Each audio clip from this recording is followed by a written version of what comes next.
အားလုံးမင်္ဂလာပါဒီနေ့ဦးစင်းတင်မဲ့အိတ်သေးသင်ခန်းစာကတော့မြောက်တော်နေစစ်နဲ့3မျိုးနဲ့မြောက်တဲ့သင်ခန်းစာပါ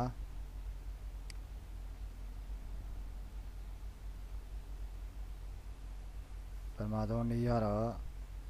9ကို4နဲ့မြောက်ပြပါမယ် equal sign 9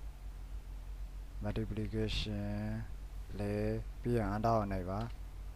5 4တွေ20ပါဝိဒီ A2 ဘက်မှာ5လို့ရိုက်ပါပြီးရင်အန်တာနိုင်ပါ A3 မှာ4လို့ရိုက်ပါပြီးရင်အန်တာနိုင်ပါသူ့ရဲ့အဖြေကို B2 မှာယူပါမယ် equal sign A2 multiplication A3 ပြီးရင်အန်တာနိုင်ပါဒုတိယနေပြီးပါပြီနောက်ဆုံးတတိယနေရတော့ equal sign SUM opening bracket A2 multiplication A3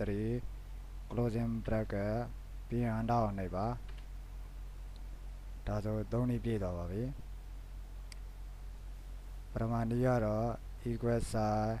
5 multiplication 4ဒုတိယနည်းကတော့ equal sign A2 multiplication A3 တတိယနည်းကတော့ equal sign sum opening bracket A2 multiplication A3 closing bracket ဒီလောက်ဆိုတော့နားလည်မယ်လို့ထင်ပါတယ်